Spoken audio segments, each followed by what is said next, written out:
Okay, so firstly, good day, Greta. I think that this is a big pleasure for me to meet you here in this small conversation that we call a podcast, but basically I'm inviting a professional from aviation just to get know better of this business, because comparing to you, I'm a freshman totally. This is the second year in aviation for me, but I'm so eager all the time to hear all the stories, and this podcast will be a mix of everything. We will talk a bit about your profession, we will talk about your personal life, if you're ready for that. Yeah, sure. No problem. Thank you for your invitation. Greta is a person who, now if somebody is guessing, well, you can see that she's wearing a uniform, which indicates that she's working in Avion. In Avion, Avion Express. Avion Express, the full. Yes, the full name. And you were attendants, but now you're like a supervisor. What is your profession at the moment? Yeah, so I joined the company as a cabin crew, flight attendant, just simply speaking. And I was flying as a cabin crew for 2 years. Mm-hmm. Then I got upgraded to senior cabin crew. So I was the one who was reading all the announcements and greeting all the passengers. Wow, okay. So I've flown for additional 1 year, 1 year and a half, and then decided that I need to study a little bit more. So I enrolled myself into master's studies, and this decision led to choose a little bit quieter life, to be more at home. Mm-hmm. So then I joined People and Culture. Well, we call this HR. So People and Culture team in Avion Express, and I was working there for 1 year and a half. Mm-hmm. And recently, 1 month and a half, I was invited to cabin operations team, and now I'm regional cabin crew supervisor. Oh my gosh! So you're becoming a big boss. Small boss, small boss for a big team. Yeah. Even from your first answer, I have so many questions. Even what I prepared, it doesn't matter at the moment. I just understood that there is steps, right? So can you just explain me a bit? Because for me, as a just passenger, for example, right? I see those beautiful women or men. It doesn't matter what kind of airlines. And I'm thinking that they all are the same, but no, you have a positions in the position. Correct. Overall, in the aircraft, everyone has their own assigned position for the day, for this flight. But yes, we have a ranking system. Mm-hmm. If I could explain you from the flight deck, so we have a captain, which mm-hmm. is, the most important person on board. Then we have a first officer. And then if we're going to the cabin crew, we have senior first officer that is responsible for the rest of the team. And then we have additional crew members. They are cabin crews. Depends on the aircraft type, how many cabin crews there are. Let's say in Avion Express, mostly we fly with Airbus 320. So it has to be 1 senior and 3 cabin crew members. If you're flying with 321, so plus additional member, and so on and so on. Mm-hmm. So when you are just entering aviation in general, you are starting, let's say, in the lower position at the moment, right? Correct. So different airlines have different rules, but usually our company the same. If you don't have a lot of experience, it's calculated in block hours that you are. On the block hours. Yeah. So you are entering as a junior cabin crew, and then you're basically carrying all the stuff. Listening to other people? No, just you have a little, some restrictions that you need to work together with more experience. Or you cannot be responsible for opening the door. You've been in that position, right? If I understand. Or you immediately jumped in something more serious? No, I have been in that position, correct. And do you remember that first day? My first flight, yeah, of course. I don't think that I will ever forget my first flight. From where to where? I think Greece, Heraklion. I was flying to Heraklion.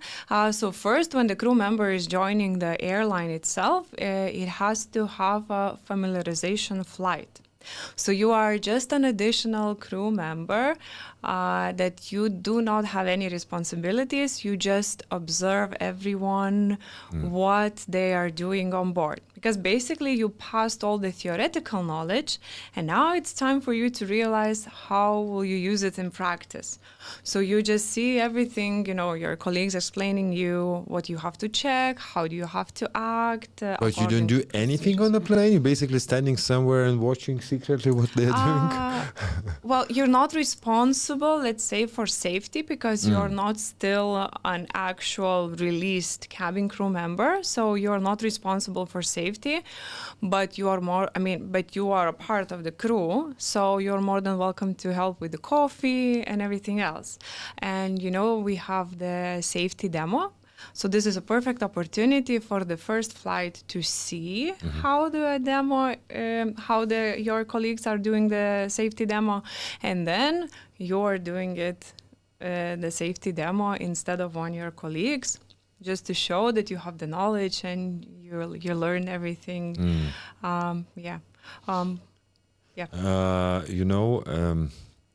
Again, the mind is a bit messy because you are bringing some good ideas. I'm just lately noticing in the last couple of years that the safety demo more and more is just shown on the screen.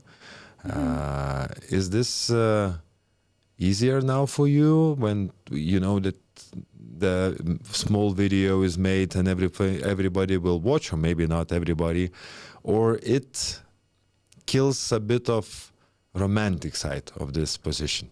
I would agree that it kills a little bit of romantic side, definitely. But have you ever traveled with a very, very big aircraft somewhere? I think so. Where you If have two floors and yeah. So then it's hard to reach everyone's attention. And when you have the screens, everyone is, obligated to watch the video because all the movies, they stop. I know. I was so many times annoyed. Yes. So, because, all the aircrafts, they're different and all the escape ways and, exits, they are in different places. So I think, firstly, let's say that it's time and manpower saving. And the second part is that I believe that you catch more attention. But when we're flying with small aircrafts like Avion Express, we don't have the screens. We don't operate such long flights, let's say. So we do the romantic part. We still show the demo and we read the announcements. We read them with the interphone, loudly. So it's not pre-recorded. It might be sometimes, but usually we do that still in the old-fashioned way. Good. Okay, now I'm coming back to the plan that I prepared. Okay. How you came to aviation? What was the decision when you were a small girl at school or in university? Was a plan from the beginning, or you were dreaming to become a lawyer, for example, but then something happened and you were on the plane? What was your journey to aviation? Well, in a nutshell, I graduated bachelor's tourism management. So I was already, let's say, in a field. But then I had the opportunity to leave for USA work and travel program. You are aware of it? And once I got back, I improved my English because it's usually how it works. And I started looking for a job in hospitality. And it was a coincidence that one aviation company, it's Baltic Ground Services. They are here in our Vilnius airport.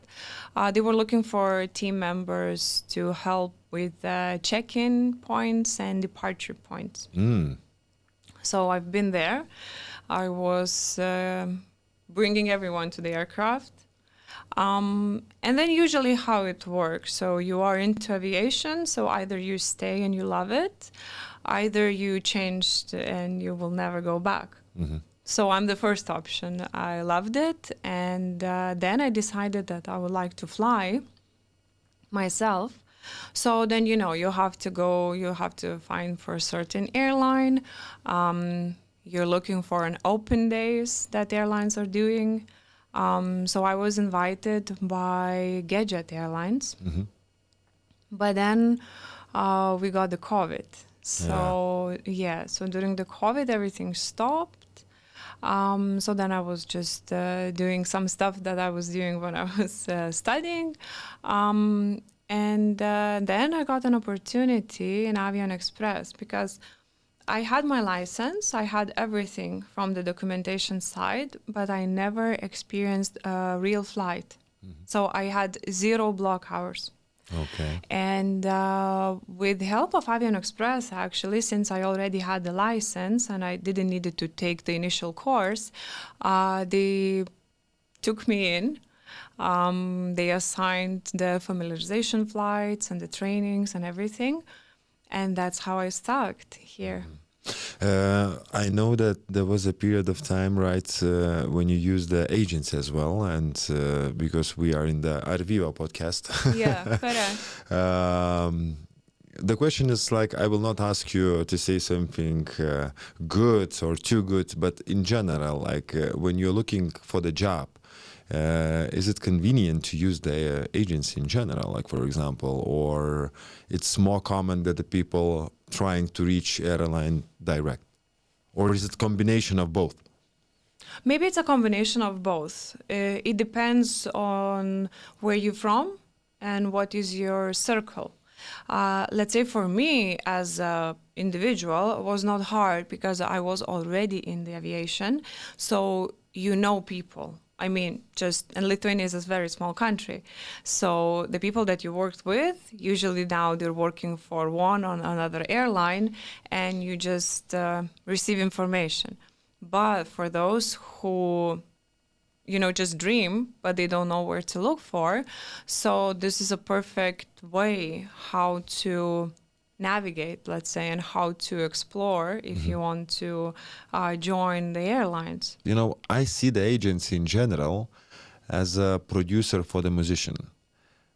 Usually the producer of the musician, he helps to organize a lot of things, advise something, sets the venue, of course, set the place, set the salary, helps to set the salary, or sometimes answer some questions that maybe it's a bit harder to get from the airline. What is your experience working with the agency in general? For me, I didn't had actually, I would say, any problems, you know, but I wasn't looking for any problems also. Yeah. I mean... You were not making a problem. Yeah, I was not making any problems, let's say. So it's helpful, you know, you get everything into your email, you don't need to worry about it, you get all the notifications. For the salary, let's say, also, they're doing an extra mile. They're informing that it's going to be calculated. Then they're informing you that it's being processed. Then they're informing that you will receive it shortly, you know. So you have all the updates, which is good.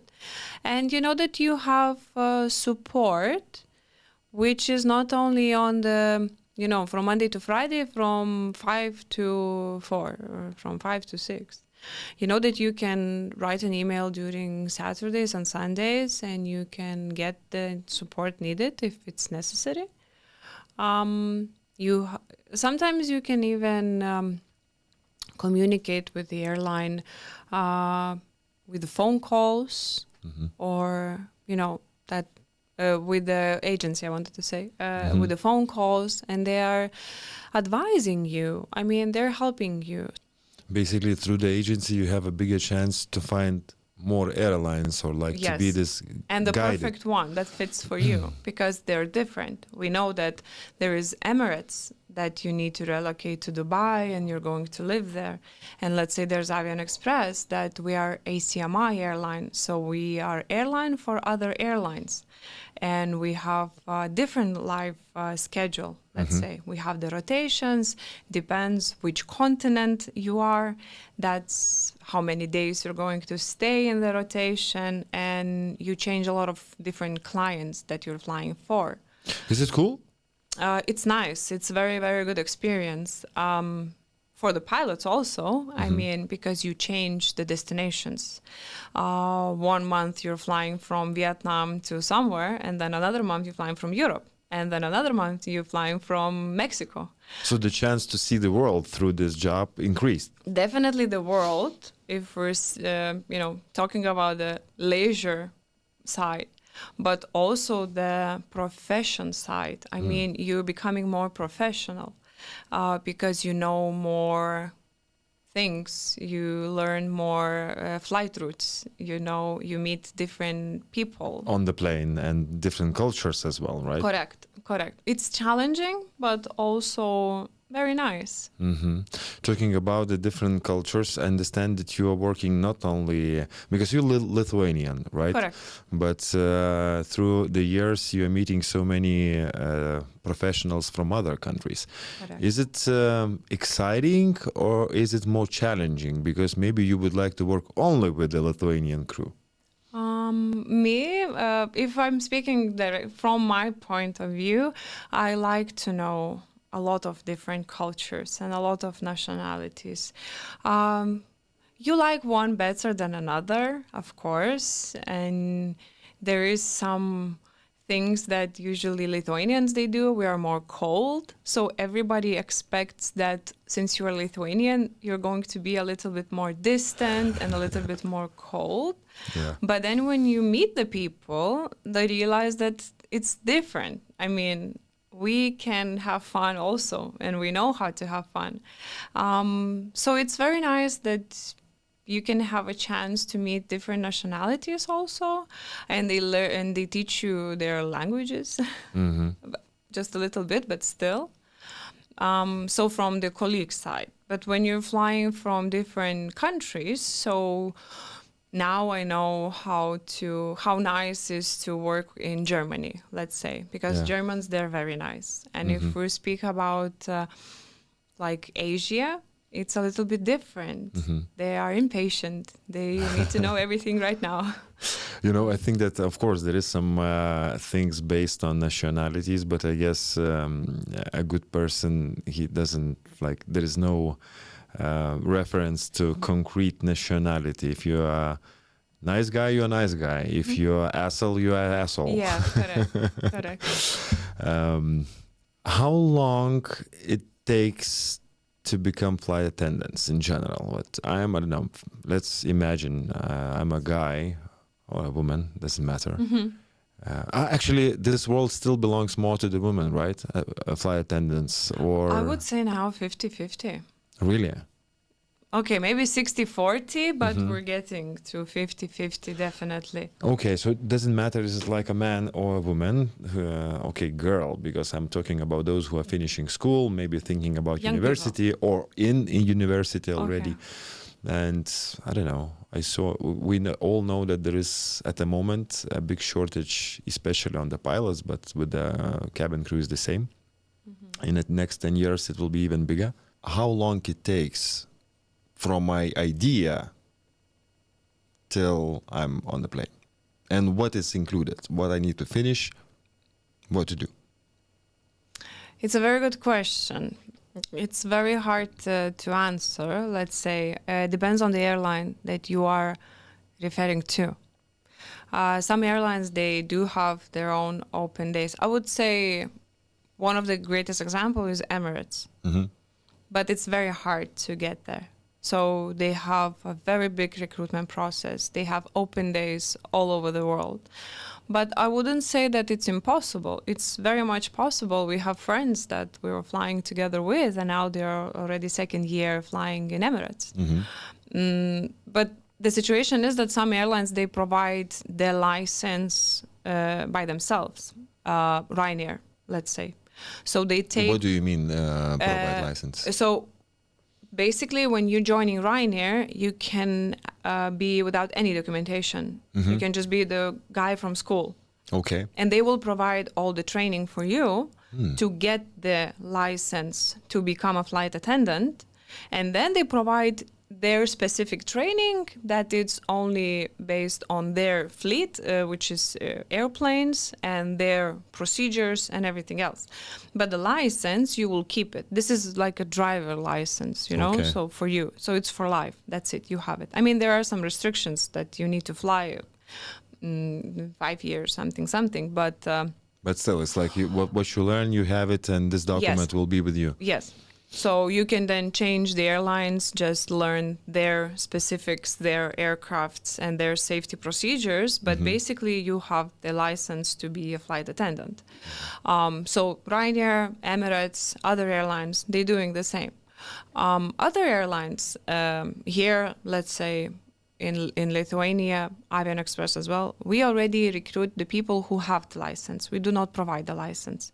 But if you want to get the license, you need to go to Baltic Aviation Academy, BAA. So you sign up for the course, you pay a certain amount for the training, and there is specific topics that you need to pass. Theoretical, then you go practical, so you need to go to the swimming pool. You need to go to the simulator. Yes. For the situation of plane landing on the water? Yes. So they're testing you in the pool? I mean, yeah, so you just try to jump in and inflate the life vest to feel how it actually feels. You need to know how to swim, for sure. Yeah, I mean, but life vest is holding you. So there is a requirement that you should know how to swim. So I would say, cheat sheet, just know how to stay on water. I mean, don't be afraid of water. You don't need to be, Ruta Milutite to be able to. It's not necessary. So you just need to know how it feels. So that's why you jump into the water, and then you learn a few things.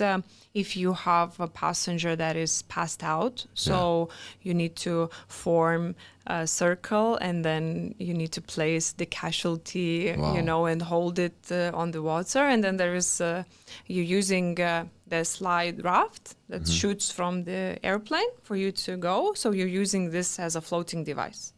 So how to get everyone on top of this floating device and help. Wow, I never knew that. That's crazy. So this is an initial training that you do once, only once. Pool, and then the second one is on the plane, right? It's a simulator. So you learn how to save passengers in smoke cabin. We do have, if you would want to, I can show you a picture later on or a video, but we have to do those simulator every 2 or 3 years in the airlines as well. So basically it's a simulation of a cabin with the chairs and overhead bins, and it's from metal, and you are testing how are you going to fight with fire. Wow. And then they fill the cabin with smoke that you cannot see anything, and they hide toys. And you need to somewhere. find them. Yeah, let's pretend that it's passengers or children. Yes, and you need to go with a flashlight and with breathing equipment, and you need to find them in a certain amount, because everything in aviation, it counts Time. as a, yes. Okay, those two. The test in the pool and in a plane, and you said like how to save the person in the cabin, right? How to find it. How to find it. But everything that happens when you are still on the ground. So what test, at least checks, will you not panic too much when, of course, nobody wants that to happen, but let's say to have at least some of the chance that you will not forget what to do in the real situation. So that's why you're, going the training overall every year. When you join the airline, so you have the training every year to repeat. the theoretical part. The practice part, you go once in 3 years again to the simulator to remember how to open the door, how to find the passengers, how to fight with fire. But overall, you are memorizing everything, and you're repeating everything. Before every flight, all the airlines has the mandatory pre-flight briefing, and you discuss what is going to be in that flight, passenger number, whatever, and then you discuss some topics from the safety manual.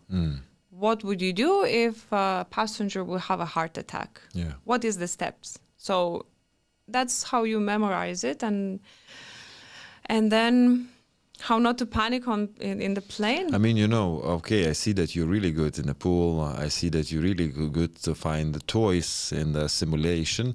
What I don't know how you will be acting in the real situation.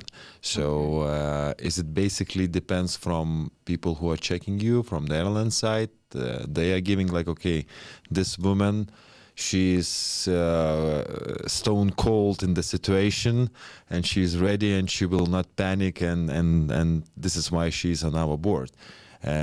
Or there is like a specific test that they give you and they're saying, okay, with your mind everything is fine. You don't have a depression and you will not do something crazy. And you will give this help for the passengers.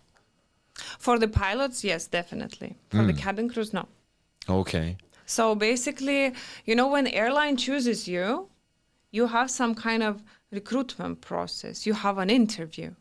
And when I was in my open days in one of the airlines that I want to get in, they give you group assignments. And then they check how you communicate with each other.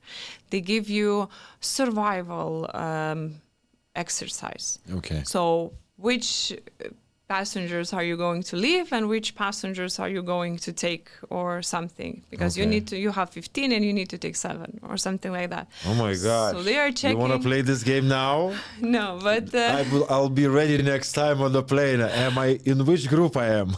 like, well, yeah, so they play, you know, mind games, let's say, but as I was saying to one of the friends, it's not the right answer. It's how are you looking for the right answer? How are you communicating with your team that you don't know because you just met? They put you in one group and they are checking how are you communicating with people that you don't even know? Yeah. Do you respect them? Do you let them speak?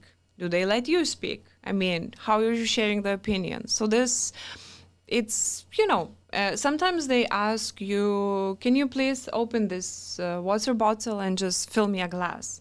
So they're checking how are you reacting to most, you know, surprising things that they can ask you during the interview.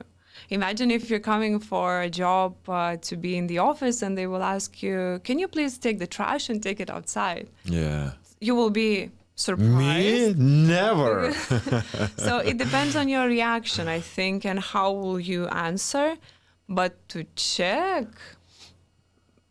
basically, from all those small details, I guess you still have a picture what kind of person you have on board. Yes. You know, during my life, of course, I was not working in aviation, but I traveled, I would say, enough in different continents with different airlines. And I think that the best attendants is those who is helpful, but at the same time, I'm not noticing them. So that means I had some situations like, for example, something with the landing problems or some turbulence. And as a passenger, I'm always looking at the attendants, how they are reacting. And if I'm seeing that they're walking cold face, nothing is going on, I'm like, okay, there is no problem here, you know. So but I had experience when the flight attendants were more scared than me, and that was not a nice experience as a passenger. And at the end of the day, I'm here, so that means that everything went good. But I noticed that okay, you are still human beings, and to be really focused in the specific situations, it is not easy. That is true, but The same situation, I would say, a lot of people has driving license, okay? But you would never know how good are you at driving when you're sliding with, through ice. How will you keep it, professional and good? Will you just release the wheel? You open the door and you try to jump in? So this is a question mark. But the situation that you said that everyone is looking at the cabin crew's face, it's definitely. I had some situations during my life, let's say professional life, that we had some technical issues and you need to explain and you need to be, with a very calm face. Maybe you're a little bit worried inside, but I will give us an advice. That's why you did the training. Exactly. Basically, not let the emotions go into, top. Just try to remember everything that you learned in that pool or something and just act. And then it's a bigger chance that you will be safe. Exactly. I would even add that it's still this profession, requires people with very specific character details. I would say so. Yeah. The same like firefighters. Exactly. This is why this profession, of course, is challenging, let's say, and I would say maybe not for everybody. And you really need to test yourself to understand. Like, I don't know, when I was younger, until age 25, I was sleeping on the plane all the time, even before it take off. Okay. Now, I don't know what happened in my mind, but each time when the plane is shaking a bit, I'm like trying to hold it with all the intention in my face and in my body. And I was thinking if I would need to choose this kind of profession, I would not the best example for this job. And this is why I'm admiring you or the pilots that, you're always looking so peaceful, calm, knowing what you are doing. And of course, that creates the feeling that the flight is safe. So thank you for that. You're welcome. You're welcome. But I wanted to ask you a question. Okay, so you are most afraid when there is turbulence. So you are in the air. Sorry? You are in the plane, Of course. is in the air. Of So course. nothing can happen. If you have your seatbelt on, Okay, tell me, really? nothing can happen. I mean, because the plane is flying, so there are different, cold and warm winds. That's why it causes the turbulation or whatever. But the thing, what can hurt you on board, it's if you're not seated and you don't have the seatbelt. Yeah. Because something will fall and hit your head. Fall, for or you can example. fall and you hit your head. If you're seated, nothing can happen. I mean, it's not the most nice experience, I understand, but it's one of the safest phases of the flying. Okay, thank you. Now I'll feel a bit more calm. I think I'm a bit afraid because I don't understand what's going on. That's what I wanted to mention. Probably all the people who work in aviation, we have a little bit more knowledge. And of course, we're sharing, especially with passengers, if they are asking, because there are always passengers who are a little bit afraid of flying or something. So you need to be a support for them. So you need to explain them in a very simple way that now it's nothing, just wind, and that's it. So we just sit, seatbelt on, and that's it, and nothing will happen. Coming back to requirements, of course, different airlines sometimes having their own requirements, but there is something which is like necessary for attendants. I don't know, there is this myth, or maybe not a myth, that there is some restriction talking about the height of the person, for example, and on what that is based. It depends on the airline. And airlines depend that on their aircrafts. So there is a restriction, let's say, for the small aircrafts that the cabin crew cannot be higher than something because they will not fit. They will not they will fit. bend all the time. Yes. Imagine if, basketball players trying to get inside Yeah, a I small saw them. plane. So it's very hard for them. So it will be even harder for the cabin crew to evacuate the plane, let's say. But of course, and another situation, if he can't reach... Yes. The overhead bins. Yeah. Usually it's, I know that in Emirates it's 210 when you're trying to reach with one hand. So basically that you are able to close the overhead bin in a certain aircraft type or something like that. But I would say English. Yeah.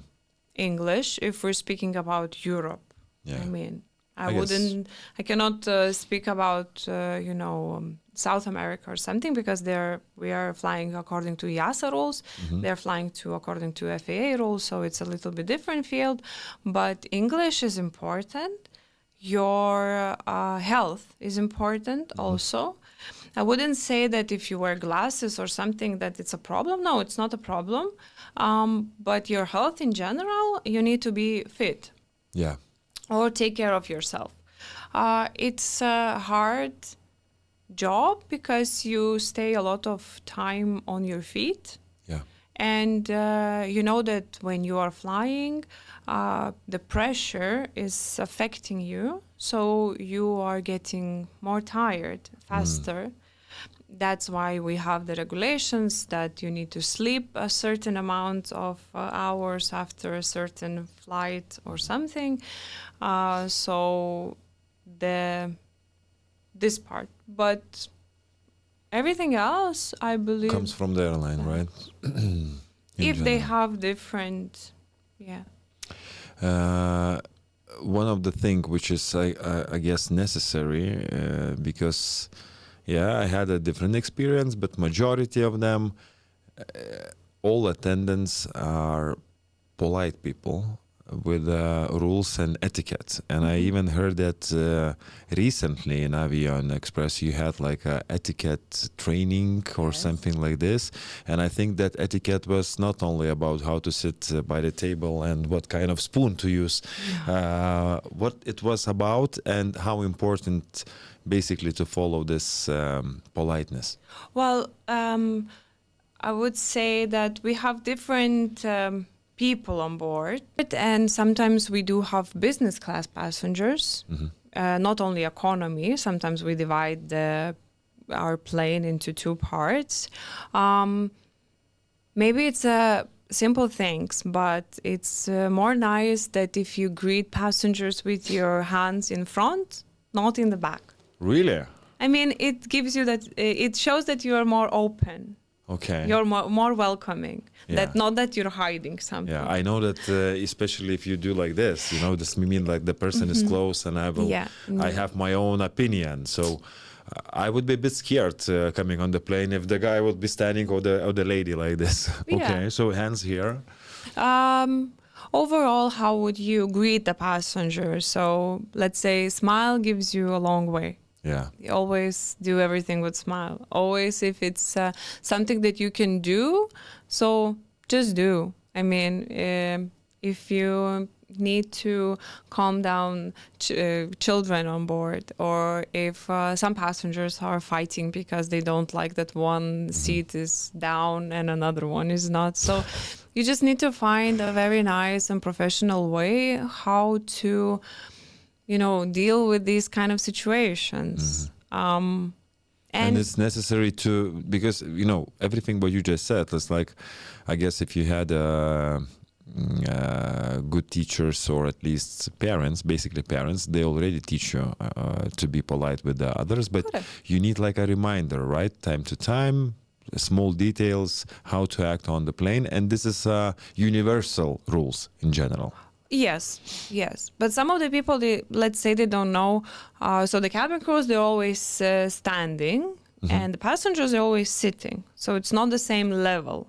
Okay, I'm standing, so I'm higher. Yeah. So if it's very polite to lean down. When you're talking with the person. Yes, when you're talking with the person. So maybe sometimes new joiners or less experienced cabin crew, maybe they don't even think about this part, that it's a problem or it looks not so nice. So that's why we had a training, just in general to explain for adults how it's nice to be adults in a workplace. Okay, I have another questions, but now I want something for me and for all the travelers. There is some tips for the passengers how to get into the heart of flight attendants and maybe to get an extra water, a better seat? I heard many years ago a legend that if you're bringing a box of candies in the beginning when you're entering the plane and you're giving a candy, there is a slightly bigger chance maybe to even be moved to the business class, or okay, not the first class, but like upgrade your seat already being on the plane. And I actually tried that maybe 5 times. No. Well, now, we have technologies and everything is recorded overall. So we have the list of the business class passengers with the seat numbers and everything else. But do you have this right to take somebody from economy class and to move to the business class? Is this exist, or is it like a strict no? The situation is that if we're speaking about the service part, no. The only thing that I can move someone, if I'm speaking about Airbus 320, the specific aircraft. So if there is a request to put some passengers to the front because of the baggage loading or something. So when it's safety related, then yes.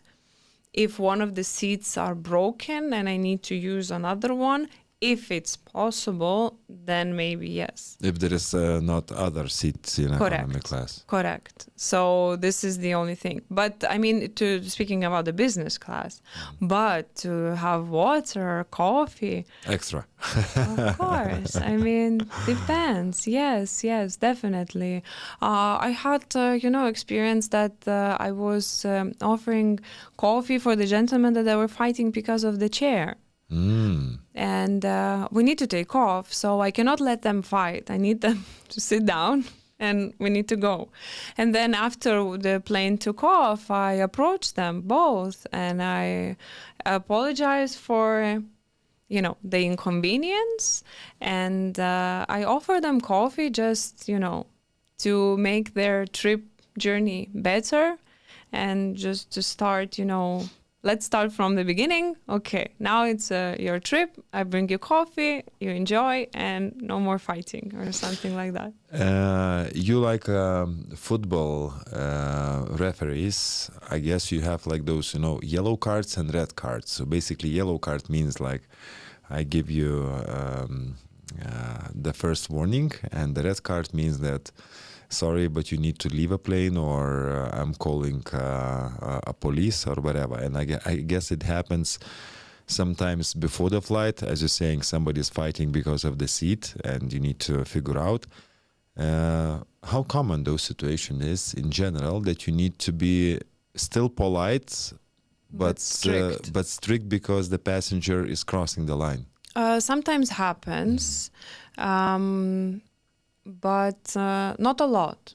I would say that in general in Europe we have quite good passengers, especially Lithuania. There are good passengers because we are quieter. But if if there is a little bit alcohol involved or something, so sometimes you need to give that warning notice. So basically, the cabin crews, they are just the senior cabin crew. They are saying to the passengers, but everything depends on the captain. He's the boss on the plane, and the captain is issuing the warning. So basically, you are telling the captain that we have correct problem, yes, and then he makes the final decision what we should do the following. In general, everything what is happening on the plane, you always need to inform the captain. Always. You mentioned the alcohol. How common is the sex on a plane? I I heard there is actually even the phrase of some kind of club which Yeah. existing. You're Yeah, laughing, it is. okay? Yeah, it is. It is. I didn't have it in my flying experience. This kind So of I would situation. say not so common. Maybe Okay. long haul flights more. Smoking? A lot. Especially with electronic cigarettes, a lot.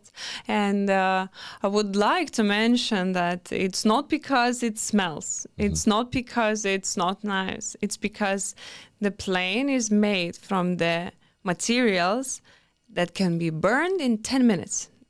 The plane can divert and land within 30.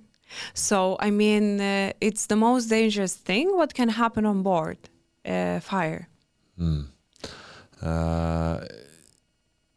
How do you know that the person is smoking? Smoking. Well, first I would say that Detectors. we have the detectors. Yes, of course. Then we have constant saying that I didn't know that you cannot smoke here. So then I always ask, but then why do you go to the toilet? Yeah. If you didn't, I mean, if you didn't know that it's not allowed, so why not just in your seat, you know? But so yeah, detectors, smell, of course, other passengers are saying as well. And when you try to hide something as a passenger, everybody notices that you try to hide. They're acting like a Yes. like a kids, you know, Yes, and do yes, something wrong, yes. and then like, no, I didn't. Yes.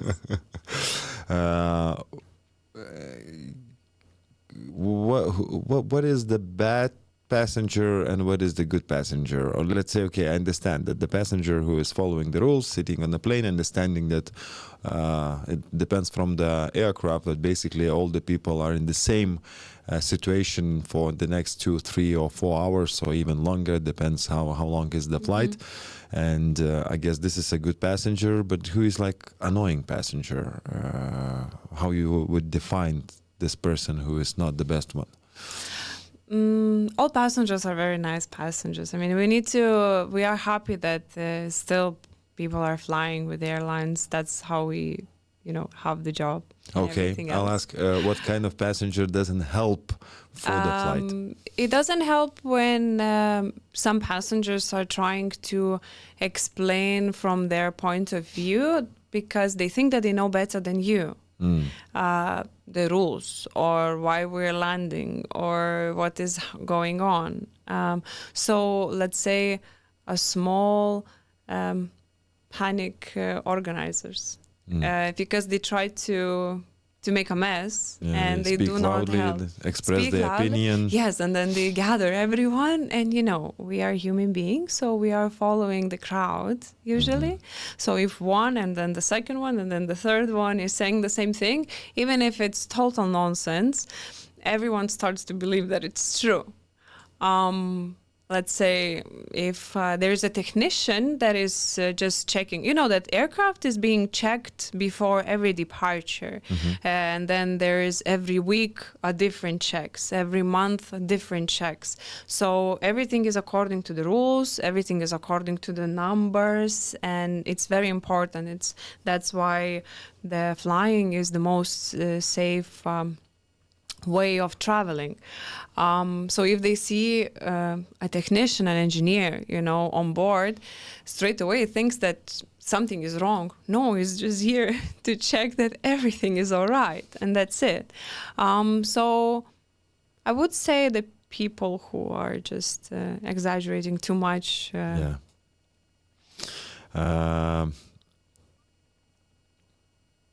If you could give one piece of advice for someone flying for the first time, what would it be? Don't drink alcohol. It doesn't help. It doesn't help. Because sometimes people, they are thinking that they will have a few shots just to calm down the nerves. Yes, but a lot of people doesn't know that when we are under the different pressure, so the alcohol hits more like twice or even triple. And then it's then they don't eat anything, and then they just faint. So then we need to, do our job and help them. But everything is okay. I mean, but I wouldn't recommend drinking alcohol. I would recommend drink a lot of water. I would recommend drink tea, and the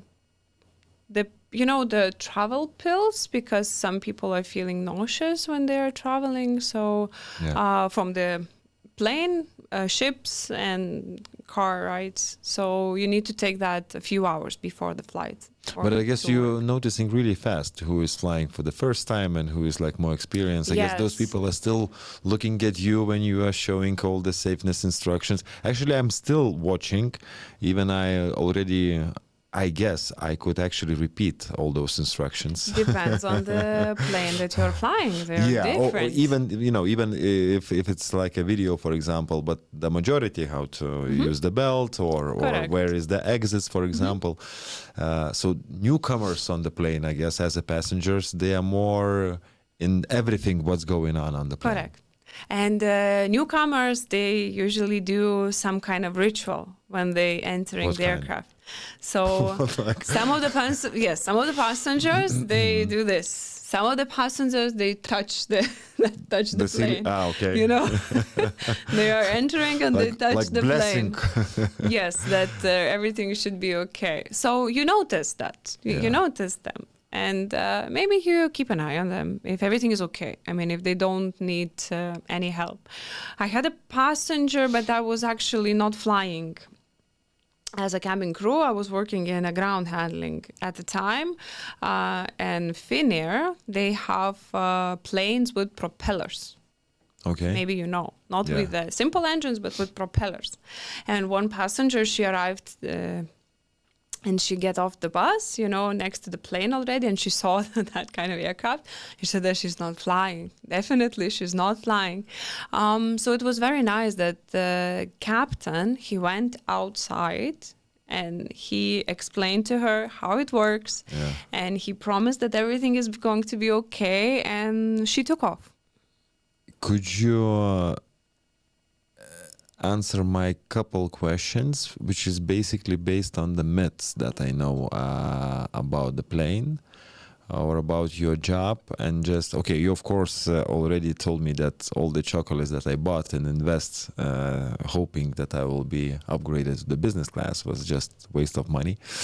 But there is some more myths which exist basically online. So it's a session of the short questions and short answers with a small explanation, if it's possible to say. Okay.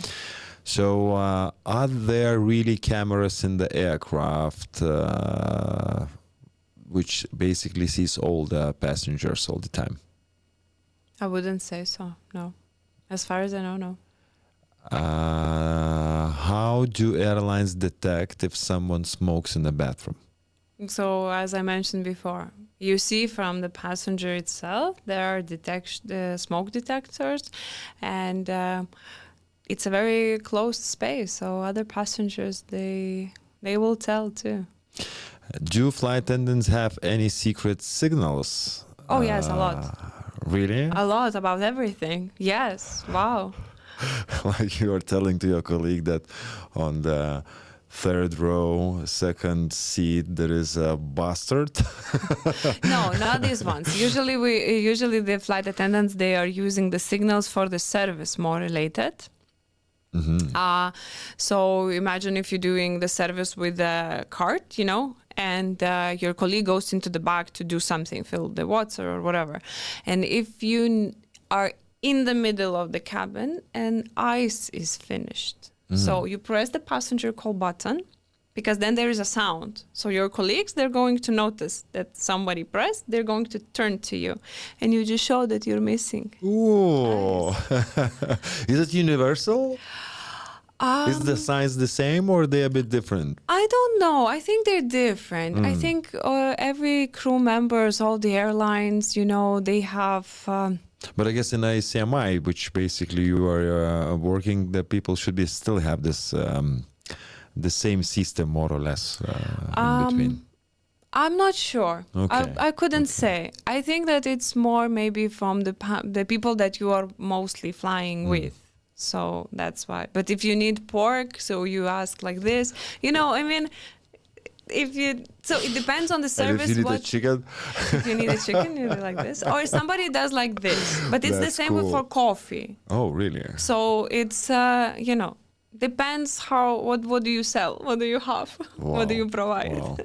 It's amazing because I guess one of the most annoying thing is for you as well if you need to move from one part to another of the plane, and if there is like people are standing on the way, right? So sometimes you can't shout, you can't communicate somehow differently, so you're just basically showing the sign. Yes.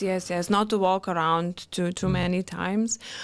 Sometimes flights are very long, and sometimes cabin crews, they are flying 4 flights that day. I mean, it's not that you're going only there and then you stay with all the passengers. No, so you go, let's say, from Vilnius to Greece, then from Greece back to Vilnius, then from Vilnius again you're going somewhere. So sometimes you can operate 12 hours. Okay. And majority of the time you are on your feet. You do not sit. So you are, trying not to walk too much if it's possible. Okay.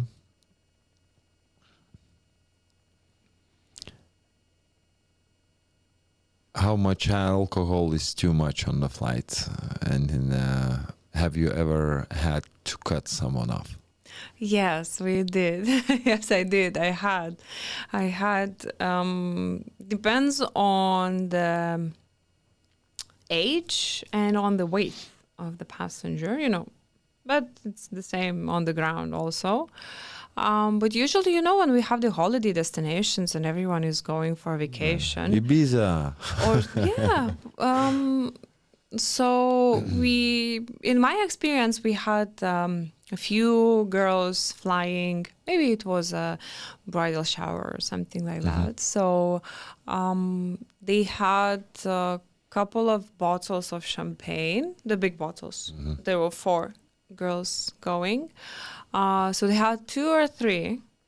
And then you start noticing that because you are sober, so you notice. And then they asked for more.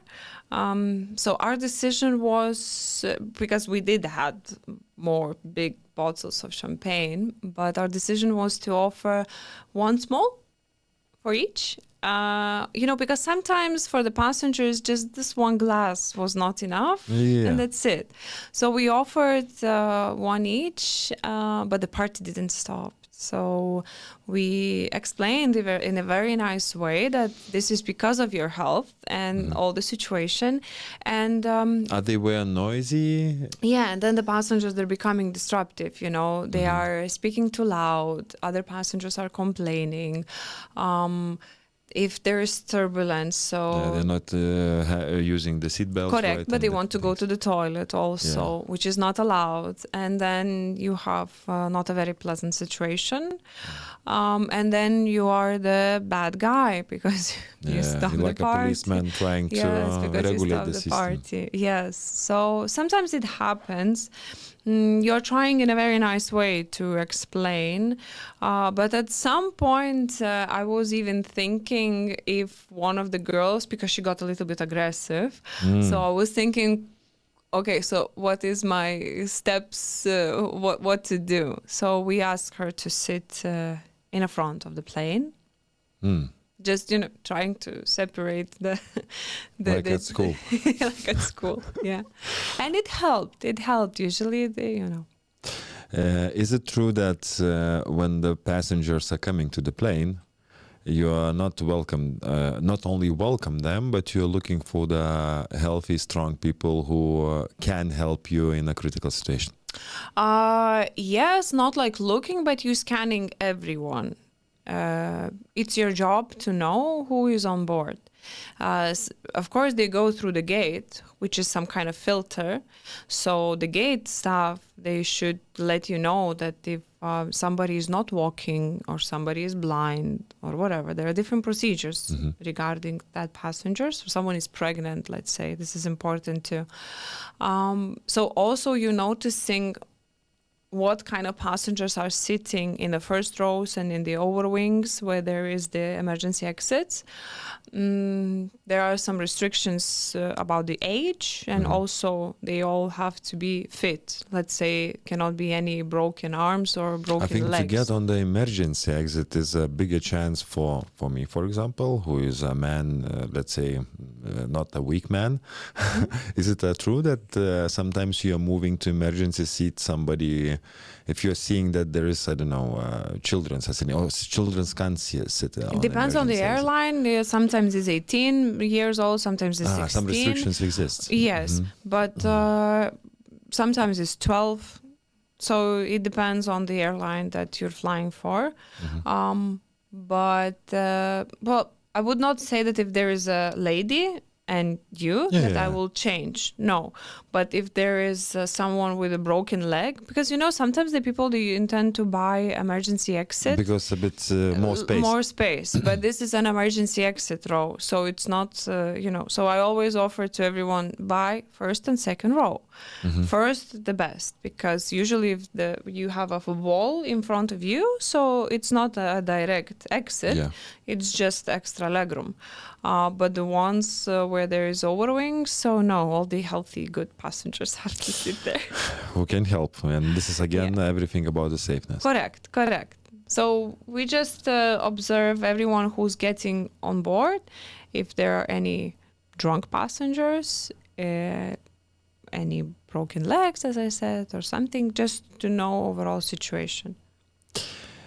After everything you've seen in aviation in general, the good, some challenges, I guess some surprises as well of the people behavior of, I don't know, different cultures and different places. What keeps you passionate about this job? Well, I couldn't explain to someone who's not working in aviation. Try for those who are watching us, because I think 50-50. Somebody is from aviation watching us and somebody who is like it's totally an amazing experience overall to understand how the plane is flying, to be able to be a part of that plane flying. I would say the best sunsets and the best sunrises. Of course, mostly for the pilots, but they are very friendly. You can visit them. If they're not busy, you can go to the flight deck. You can visit them. They let you to see the nice views. They tell you a lot of different stories. The job is very fun, actually. You meet a lot of people, and you're traveling a lot, right? You're traveling seeing a lot of, even if sometimes this overlays for 24 hours or something like this, you saw a lot of countries. Yes, one time I had to fly empty plane to Tenerife because there was no one going in, but there was a lot of passengers going back. So we were flying with empty plane to Tenerife, which was 6 hours. We were playing just alias.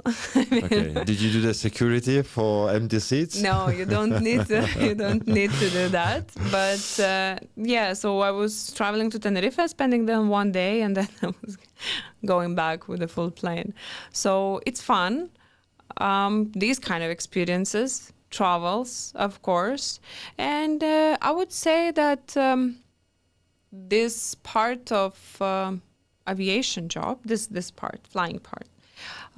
So you operated a flight, you close the aircraft door, and you will never have the same day again. I mean, that's it. The day finished. The next day you're flying, it's not going to be the same. I mean, still, you're going to have different passengers, you're going to have different destinations, something. So it's not such repetitive thing, especially when you are flying for an ACMI company. So then, you are flying 1 month from that country, then another month from that country. You change the clients. So it's nice. I mean. Yeah, actually, when I just joined Aerviva, before that, again, I literally heard about the ACMI business and I immediately thought, okay, that's much more cooler than just to stick to one place. Okay, you are still flying somewhere from your base, let's say. Correct. But ACMI gives this opportunity to explore the world. Gives, I guess at the same time, this is one of the reasons why people are coming to aviation. Like the first idea is not only about money, because we didn't touch actually this part, but I understand this is pretty good salaries that attendants have, and especially if they are investing in themselves and growing and collecting the hours. But this romantic side, it's very important, as you said, like a beautiful sunsets, different countries, and CMI, I guess, gives it all.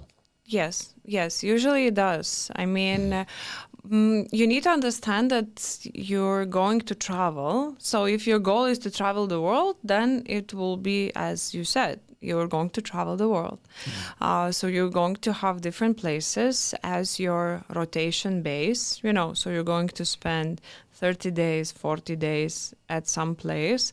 But, you know, I have a lot of colleagues, they're managing to have their days off in the base and then to travel somewhere and have a few days somewhere, just, you know, Italy or whatever, because Europe, it's, you know, it's a 2-hour flight to reach from one point to another point, so you can go wherever.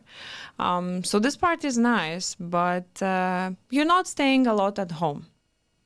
Yeah, you need to decide that in the next stage of my life, I don't know, 10 years or less, I want to travel the world, and I will not stick to my home, you know, even if I'm missing it. I met on one of my flights, I met one cabin crew from Emirates. And I was asking, how long are you flying in Emirates? And he said, you know, I was planning for 3 years. Then I said, okay, maybe 2 more. And said, so overall, so now I'm still 10 years in the company, because it's very hard to quit. I mean, you get used to it. You're your own boss. You don't have to deal, you know. And let's imagine, I mean, living in a hotel is quite nice. Somebody fixes your bed always. Of course, no cleaning. So it's quite nice. It has its own, you know, advantages and disadvantages also. Yeah. But experience in general, it's a very good experience. The last question. If you could travel the time and go back, I don't know, let's say in 2018, 2017, this time when you are entering basically aviation slowly, what would be the advice for yourself in general? And maybe that advice is really good for newcomers who are coming to aviation. Okay. Well, yeah, the time that the years that you mentioned, I actually got the opportunity to join the aviation. I would say to, you know, to take care of the health also. I understand that everything is very nice and you want to see everything. And even if you're having a minimum rest for your sleep, so try to use that time wisely. Maybe not to overpush it. But in general, I'm happy with what all the choices and all the decisions that I made. Give me a very amazing experience and very good opportunities. You know, and you basically would say, "You go, girl." Yeah. Just not to be afraid and just. Yeah, if everyone is, you know, wondering if they should join because they really want to. Before joining flying, I was thinking that it's very hard to get. It's I couldn't do it. So you definitely can. I mean, there's nothing that you cannot do. English, yes. Health, appearance, everything. But if you want, I mean, just it's a very, very nice world to be flying in aviation, you know, to be working and flying. So if this is a person's dream, you need to dream it. Definitely. If you really want that, you know, there's that cliche says like, the sky is the limit. But in aviation, even the sky is not a limit. Even the sky is not a limit. No, it's very nice. Greta, it was more than a pleasure to hear everything what you said about aviation, about your profession.